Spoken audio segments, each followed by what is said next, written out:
everyone, my name is Haley. I'm a health coach and personal trainer for Rock Valley Health.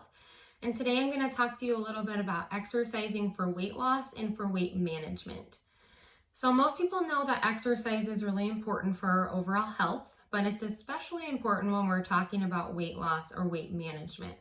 And the reason for this is because when we increase our physical activity, that increases the amount of calories that your body is burning.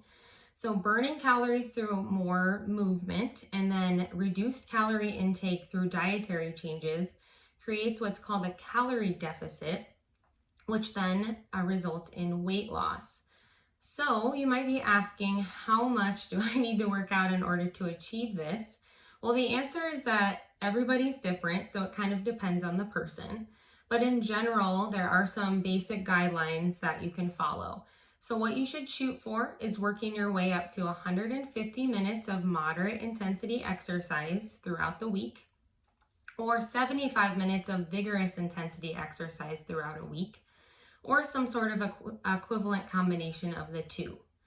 Another thing that you can do, if you've maybe already been doing this, is to add in 2 days a week of strength training, which helps boost your metabolism and can also aid in weight loss.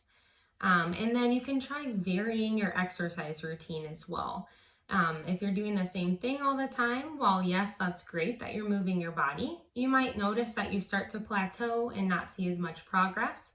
So changing up your routine is really important. So when I say moderate or vigorous intensity exercise, what does that mean? Well, there's a couple different ways you can judge this. First, you can just kind of look at your breathing, your heart rate, and listen to your body in general. So moderate intensity exercise, you might notice that your heart rate and your breathing rate is increased a little bit more than normal. If someone were to ask you a question or try to hold a conversation with you, you would still be able to participate in that conversation.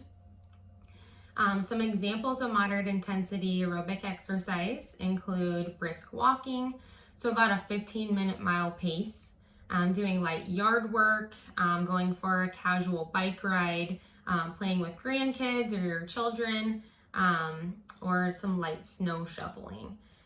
On the flip side, looking more at that vigorous intensity exercise, this is going to be a much higher workload.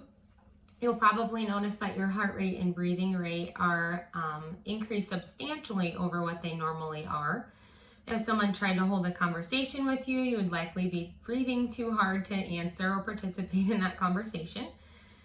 So this is something that you definitely don't want to start with vigorous exercise. If you're a new exerciser, you should try to build your way up. Some examples of vigorous activity include jogging or running, swimming laps, participating in competitive sports, jumping rope, skiing, things like that. So it's going to be a much higher workload. So we've learned a few guidelines for exercising to maintain weight and the why. There are definitely other benefits for exercising as well. I'm just kind of focusing mostly on that weight management for now. So now that we've learned the why and the how, I challenge you to go out this week and try and get 150 minutes of moderate intensity exercise or 75 minutes of vigorous intensity exercise. If you're already doing that, maybe try shaking up your routine a little bit, adding in some strength training, or just trying something new and fun that you might enjoy. Good luck.